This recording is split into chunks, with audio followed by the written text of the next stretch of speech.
जय जगन्नाथ।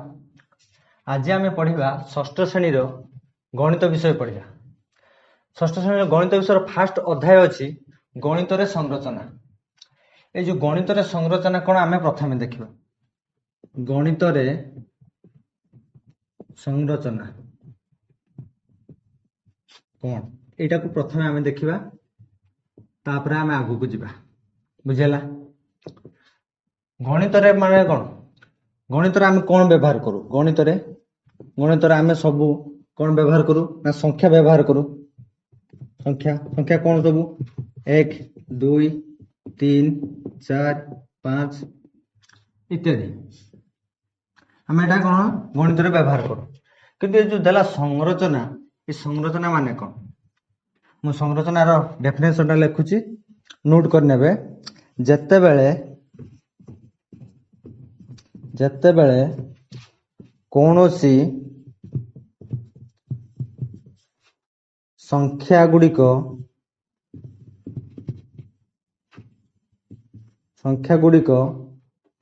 एक निर्दिष्ट नियम रे परस्पर जड़ित हेबाकू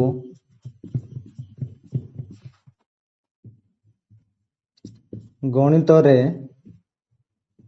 संरचना कहा जाए।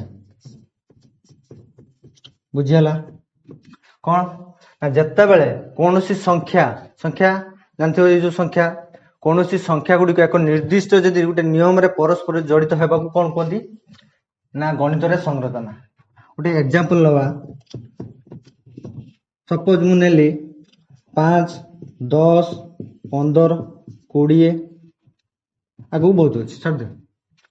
आम एति नहीं देखा जे एमाने गोटे नियम रे बांधी अच्छा।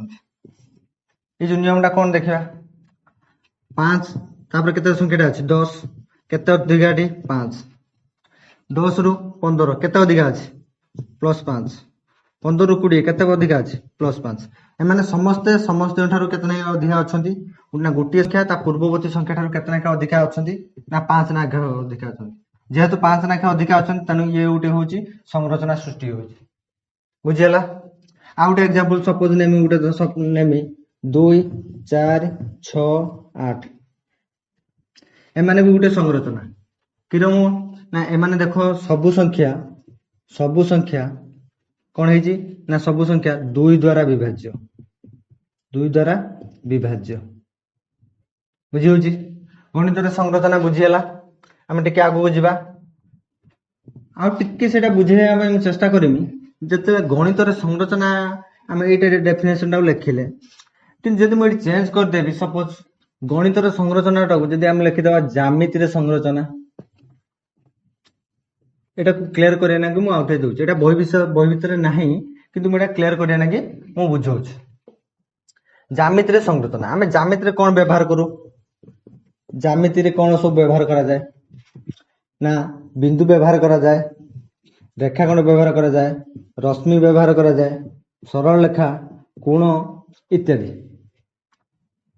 लक्ष्य कर आम यही बिंदु रेखाखंड सरल रेखा कोण मनु नहीं आम गोटे त्रिभुज अंकन कर परिया ना, त्रिभुज अंकन कर परिया।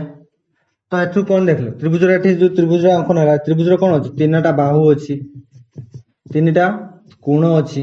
तो यही मानक नहीं आम कौन कले ना त्रिभुज गोटे गठन करदे। तो ये है कौन ना ज्यामिति संरचना।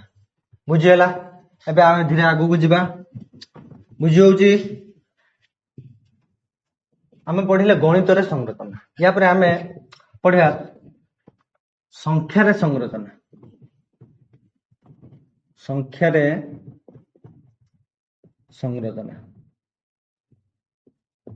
बुझीगला। संख्यार संरचना कौन?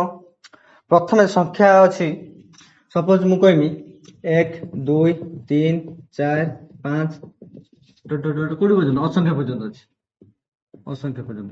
ये संख्या टाक आम कौन कहते? ये संख्या कौन कहते ना स्वाभाविक संख्या।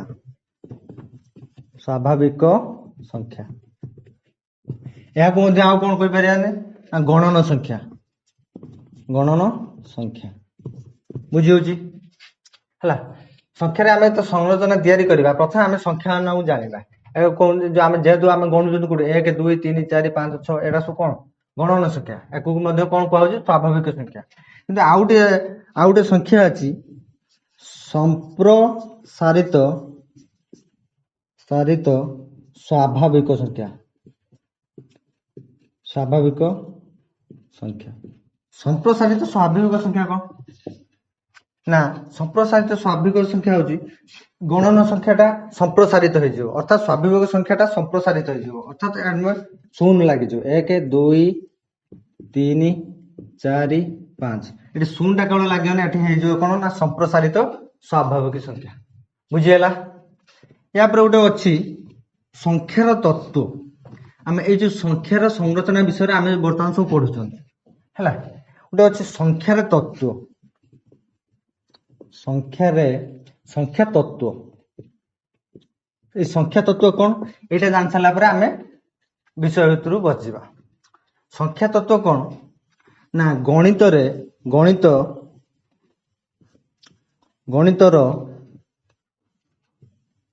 जेउ स्वाभाविक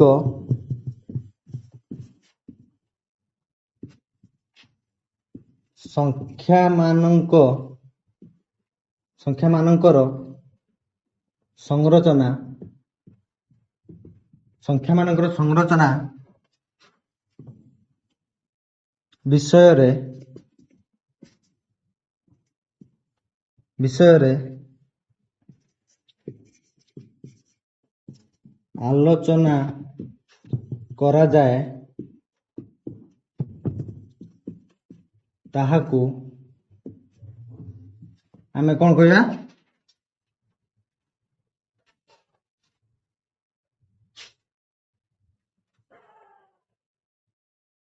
ताको आमे कोन कहया ना संख्या तत्व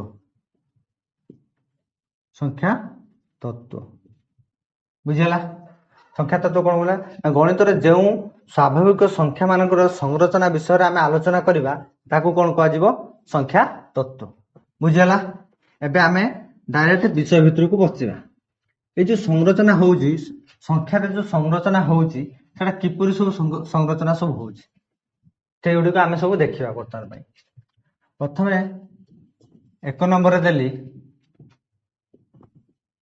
सबु गुडी को एक कोन संख्या डाक लिखिबा 1 1 1 1 1 एमा आगु को बहुत होची 근데 एठारे कोन संरचना होची ना एठारे संरचना हला कोन ना समस्त संख्या समान देखो सब संख्याटा कोन अछि समान अछंती ये गुटे संरचना है बुझियो जी तापर आमे 2 नंबर रे जिबा गणन संख्या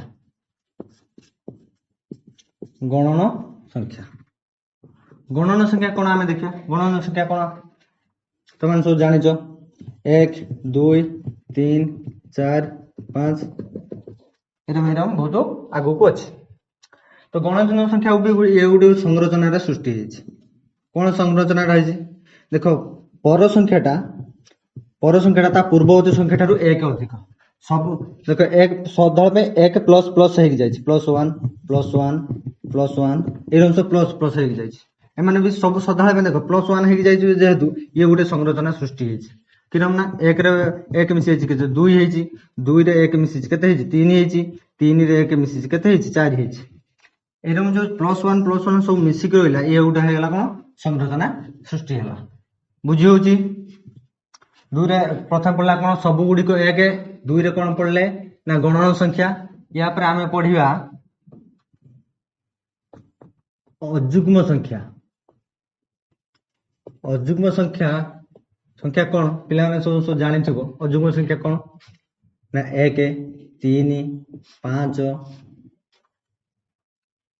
7 9 इत्यादि ये भी गोटे संरचना अच्छी कौन से संरचना अच्छी देख प्रत्येक संख्या को नियो प्रत्येक संख्या जो जतिक रहा समस्त संख्या 2 द्वारा विभाज्य नुहे देख जदि आम 2 द्वारा समस्त को नहीं हरवा कौन सी संख्या 2 द्वारा विभाज्य नुहे ये भी गोटे संरचना अच्छी सपोज ये लक्ष्य कर ये 3 जगह मुझे 4 लिखिदेवी एटा गोटे संरचना हो पार कि कदापि हो पारे कारण 2टा 4 द्वारा विभाज्य हो तेणु ये जी सब संख्या रहा यह 2 द्वारा विभाज्य नुहे तेणु यह गोटे संरचना अजुग्म संख्या बुझीगला जुग्म संख्या से अच्छे जुग्म संख्या कौन 2 4 6 8 10 है ये जो 2 4 6 8 10 एठारे कौन संरचना अच्छी एठारे संरचना कौन है समस्त संख्या 2 द्वारा विभाज्य समस्त संख्या 2 द्वारा विभाज्य देख लक्ष्य कर 2 की नहीं लक्ष्य कर सब संख्या विभाज्य हो कि नहीं ये भी गोटे संरचना है बुझी हूँ एरम आम धीरे धीरे आम भितर को पशिवा है जुग्म गला अजुग्म गला तापर आम गोटे विषय अच्छी आमर त्रिकोणीय संख्या आमर अच्छी कौन ना त्रिकोणीय संख्या कौन लिख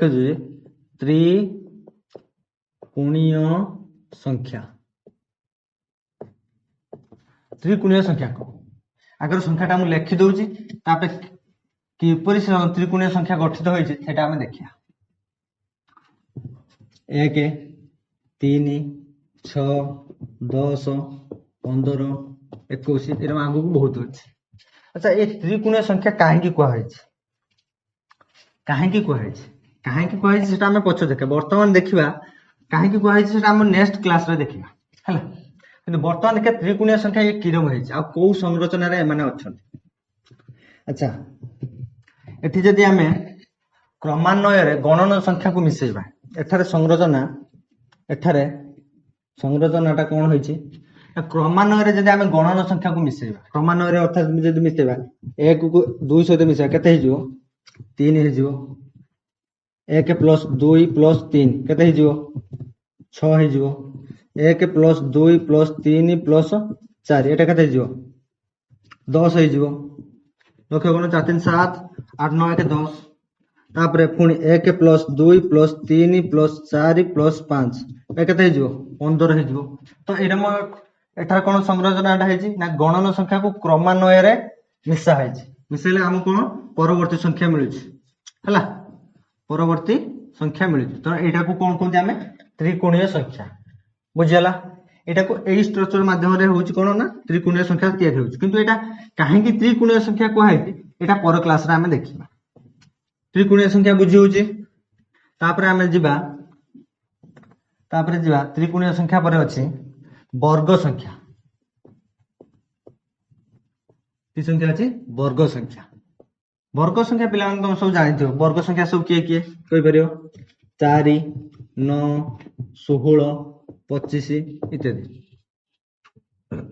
ये जो वर्ग संख्या रहा वर्ग संख्या एमाने भी सब गोटे गोटे संरचना किरम ना देख 2 रो वर्ग 2 केते हला 4 3 रो वर्ग 2 केते हे जो एटा 9 4 रो वर्ग हो 2 केते हे जो 16 एटे 5 रो घात हो 2 केते हे जो एटा 25 देखो एमाने सब गोटे संरचना होइछन्ती गणन संख्या मानकर जदि हमर कोन करछन्ती आमे तार वर्ग 2 नेखे नउचन्ती हला तार कोन हेउछन से माने गोटे संरचना रे होउछन सबआडे आमे 2 निछन लक्ष्य करो भलसे ये भी गोटे एटार संरचना एटार कोन संरचना हैछि भलसे लक्ष्य करो आमे जो ए 2टा को 2 रे घात 2 लिखछन एटा केते हेउछि 4 एटा कोन होउछि ना 2 गुणन 2 इक्वल टू होउछि 4 आमे कोन करछन सही संख्या हला सही संख्या द्वारा साडा आमे लिखे गोटिए संख्या सही संख्या द्वारा ସେହି ସଂଖ୍ୟା ଦ୍ୱାରା ଗୁଣନ କଲେ ଆମେ କଣ ପାଉଛନ୍ତି ତା ବର୍ଗ ସଂଖ୍ୟା ପାଉଛନ୍ତି। ବୁଝି ହଉଛି? ଆଉ ବିଶେଷ ଡିଟେଲ୍ସ କହୁନି, ବର୍ଗ ସଂଖ୍ୟା ତ ଜାଣିପାରୁଥିବ ହେଲା କି। ବର୍ଗ ସଂଖ୍ୟା ପରେ ଅଛି ଘନ ସଂଖ୍ୟା। ଘନ ସଂଖ୍ୟା କଣ? ଘନ ସଂଖ୍ୟା ବର୍ଗ ସଂଖ୍ୟା ପରେ ଘନ ସଂଖ୍ୟା। ଆମେ ଘାତ ନଉଥିଲେ କେତେ? 2 ନଉଥିଲେ, ଏଠି କେତେ ନବା? 3 ନବା। କଣ ନା 1 ରେ ଘାତ 3 କେତେ ହେଇଯିବ? 1। 2 ରେ ଘାତ 3 କେତେ ହେଇଯିବ? 8। 3 ର ଘାତ 3 କେତେ ହେଇଯିବ? 27। 4 ର ଘାତ 3 କେତେ ହେଇଯିବ? 64। ଏମାନେ ଦେଖ ପ୍ରତ୍ୟେକ ଗଣନ ସଂଖ୍ୟାର ଘାତ ଆଡକ ସମାନ ରହୁଛି ନା? ତ ଏଠି କଣ ସଂରଚନା ହେଇଯିବ? ସେଠି ଆମେ କେତେ ଥର ଗୁଣୁଥିଲେ? ଗୋଟେ ସଂଖ୍ୟାକୁ ଆମେ କେତେ ଥର ଗୁଣୁଥିଲେ? 2 ଥର ଗୁଣୁଥିଲେ। ଏଠି କେତେ ଥର ଗୁଣିବା? 1 ଗୁଣନ 1 ଗୁଣନ 1 କେତେ ହେଇଯିବ? 1। 2 ଗୁଣନ 2 ଗୁଣନ 2 କେତେ ହେଇଯିବ? 8। 3 ଗୁଣନ 3 ଗୁଣନ 3 କେତେ ହେଇଯିବ? 9। 4 ଗୁଣନ 4 ଗୁଣନ 4 କେତେ ହେଇଯିବ? 16। ବୁଝି ହଉଛି? ଏମାନେ ବି ଗୋଟେ ସଂରଚନାରେ ଅଛନ୍ତି। ବୁଝି ହଉଛି? ଆମେ କଣ ପଢିଲେ? ଘନ ସଂଖ୍ୟା ହେଲା। ୟା ପରେ ଆମେ ପଢିବା ବିରାହଙ୍କ ସଂଖ୍ୟା। ବିରାହଙ୍କ ସଂଖ୍ୟା। ବିରାହଙ୍କ ସଂଖ୍ୟା କଣ? ପ୍ରଥମେ ଦେଖିବା। ବିରାହଙ୍କ ସଂଖ୍ୟା ହେଲା ପ୍ରଥମ ଦୁଇଟିର ଗଣନ ସଂଖ୍ୟାର ଯୋଗଫଳ ଆମେ ପରବର୍ତ୍ତୀ ସଂଖ୍ୟା ପାଇବା। କିରମ ପାଇବା ନା 1 ରେ ଯଦି 2 ମିଶିବ କେତେ ପାଇବା? 3 ହେଲା। ତାପରେ 3 ରେ ଯଦି ନା 2 ରେ ଯଦି 3 ମିଶିବ କେତେ ମିଶିବ? 5। 3 ରେ ଯଦି 5 ମିଶିବ କେତେ ହେଇଯିବ? 8। 5 ରେ ଯଦି 8 ମିଶିବ କେତେ ହେଇଯିବ? 13। 8 ରେ ଯଦି 13 ମିଶିଯିବ କେତେ ହେଇଯିବ? 21। ତ ଏ ଆଡକ ହଉଛି ସବୁ କଣ ନା ବିରାହଙ୍କ ସଂଖ୍ୟା। ଲେଖି ଦଉଛି 3, 5, 8, 13, 21। କିରମ ହେଲା ଜାଣିପାରିଲ? ବିରାହଙ୍କ ସଂଖ୍ୟା କିରମ ହଉଛି ନା ଏଠି କଣ ଏଠାରେ ସଂରଚନାଟା କଣ ହଉଛି ନା ଯୋଉ ସଂଖ୍ୟା ତା ପୂର୍ବବର୍ତ୍ତୀ ସଂଖ୍ୟାର କଣ ହଉଛି ନା ପୂର୍ବବର୍ତ୍ତୀ ଦୁଇଟି ସଂଖ୍ୟାର ଯୋଗଫଳ ପରବର୍ତ୍ତୀ ସଂଖ୍ୟାଟା ହଉଛି। ବୁଝି ହଉଛି? କିରମ ନା ଏଠି ଦେଖ 2 + 1 କେତେ ହେଇଯାଉଛି? 3। এটা ଲେଖିଦେଲି ବର୍ତ୍ତମାନ ପାଇଁ। ବୁଝି ହେଲା? ବିରାହଙ୍କ ସଂଖ୍ୟା କଣ ଏଠି ହେଲା ନା ତା ପୂର୍ବବର୍ତ୍ତୀ ଦୁଇଟି ସଂଖ୍ୟାର ଯୋଗଫଳ ତ ପର ସଂଖ୍ୟାଟା ହଉଛି। ବୁଝି ହଉଛି? ତାପରେ ଆସିଲା 2 ଆଧାର ବିଶିଷ୍ଟ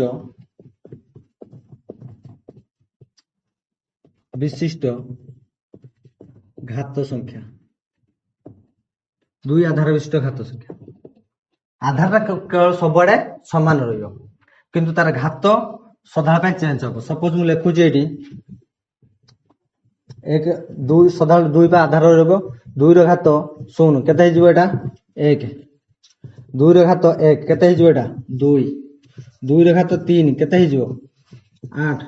2 ର ଘାତ 4 କେତେ ହେଇଯିବ? 2 ଗୁଣନ 2 ଗୁଣନ 2 ଗୁଣନ 2 2 ଦୁନେ 4 ଦୁନେ 8 ଦୁନେ 16। এই সংখ্যা, এই যে সংখ্যাটা ହେଲା 1 2 8 16। ଏଇଟା ସବୁ କଣ? 2 ଆଧାର ବିଶିଷ୍ଟ ସଂଖ୍ୟା। ଏମାନଙ୍କର କଣ ରହୁଛି? ଗଣ ସଂଖ୍ୟା ଗୁଡା କଣ ରହୁଛି? ତାଙ୍କର ଘାତର ସବୁ କ୍ରମାନ୍ୱୟରେ ରହୁଛି ହେଲା। ବୁଝି ହଉଛି? ସେଇଭଳି 2 ଆଧାର ବିଶିଷ୍ଟ ଘାତ ସଂଖ୍ୟା ବେଳେ ଆମେ ତାପରେ ଅଛି 3 ଆଧାର ବିଶିଷ୍ଟ ଘାତ ସଂଖ୍ୟା। କଣ ନା ସବୁଆଡେ 3 ରହିବ। 3 ର ଘାତ ସଂଖ୍ୟା ଘାତ କେତେ ରହିବ? 1 କେତେ ହେଇଯିବ? ଏଟା 3। 3 ର ଘାତ ହେଇଯିବ କେତେ? 2 କେତେ ହେଇଯିବ? 9। 3 ର ଆଧାର 3 ହେଇଯିବ କେତେ ହେଇଯିବ? 27। 3 ର ଆଧାର ଘାତ 4 ହେଇଯିବ କେତେ ହେଇଯିବ? 81। ବୁଝି ହଉଛି? ତ ଏଇ ଗୁଡିକ ହେଲା 3 ଆଧାର ବିଶିଷ୍ଟ ଘାତ ସଂଖ୍ୟା। 3 9 27 21। ବୁଝି ହଉଛି? ଏମାନଙ୍କ କଣ? ଏଙ୍କର ଘାତ କ୍ରମାନ୍ୱୟରେ ଆମର ଯୋଉ ଗଣ ସଂଖ୍ୟା କ୍ରମାନ୍ୱୟରେ ବର୍ଦ୍ଧିତ ହେଇକି ଅଛି। ବୁଝି ହଉଛି? तो आज एतिक थाऊ है। जदि ए भिडियो रे किसी भी मोर मिस्टेक थाए तबे टी कमेंट माध्यम कहले मुझे नेक्स्ट क्लास रे सुधार चेष्टा करी। नेक्स्ट क्लास रे आम कौन पढ़ा ना ये जो आमर त्रिकोणीय संख्या वर्ग संख्या एम सब चित्र माध्यम छुआ मान पढ़ा है। चित्र माध्यम से दशा हम कहीं आम त्रिकोणीय संख्या कहुई लिखि दौर त्रिकोणीय संख्या कहीं कहुई त्रिकोणीय संख्या है। बुझीगला रोजी जय जगन्नाथ।